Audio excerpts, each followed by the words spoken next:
Hello there, audience, and welcome to the Smack of Down. We kick the show off with the head of the table, Roman Boy Reigns, as he talks about how he smashed Bryan and gave him a kinky spanking in the ass. Which put that with Daniel's fisting comments from a few years ago, and, makes you question some things. Bryan comes out to talk about his perspective. Also, damn! Look at that height difference between Roman and Bryan. Promos finished with Jay punching and super kick punching Bryan. I hear that Daniel Bryan possibly has a title match against Roman Reigns at Fastlane. The last thing I heard from y'all was that you wanted a tag team match, myself and Daniel Bryan against Roman and Jay. So, what's going on? Yeah, so I know I said a tag match. I also said that it was tentative, but then Daniel issues a challenge and Jay steps up.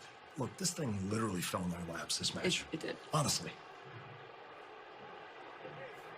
So our first match of the night is Otis versus Ray. Oh wait, the tag match. Why can't we just get Otis versus Ray already? I mean, the match is always in. Never mind. Chad gets tagged in and tries to go to work, but Ray's able to tag in his son, Dom, who does some cool spinny things. We get a DDT from the middle rope. Double 619 gets connected after a tag, but Otis breaks it up. Otis then gets tagged in and, kills Ray. Hey, new Apollo gimmick. I can dig it. We move on to our second match of the night, which is between Apollo Crews and Shinsuke Nakamura. We get some headlocks from Apollo, some elbows from Nakamura, and a suplex. We get some hard knee strikes. Apollo's able to connect 3 German suplexes. We then get some nice kicks from Crews and a sliding snap suplex. Apollo attacks Nakamura on the outside. After a sleeper hold gets put on Apollo, he is able to grab his new ring gear. The scarf? It's a scarf? Yeah, the scarf. I wasn't able to find the word while I was trying to script. That's why I'm finding out this realization. And it gets the advantage and takes out, Nakamura from there on. We get a women's tag match. Bianca announces she will face Sasha at Mania. Cool. They need to work their way back up before they can challenge for the tag titles. So we start the match off with Montez Ford and Sammy. Then we get a look at Bobby and Dolph trying to recreate Beer Money Incorporations, which, sorry, you can't. Need to have James Storm there to be cool. Dawkins and Corbin eventually get tagged in and ouch. Corbin gets interrupted from doing his signature move because Sammy's people are in the way. He then gets dropkicked. Sammy eventually gets tagged in and starts to beat up on... Corbin tries to get involved but gets dropkicked instead. What are you doing? What?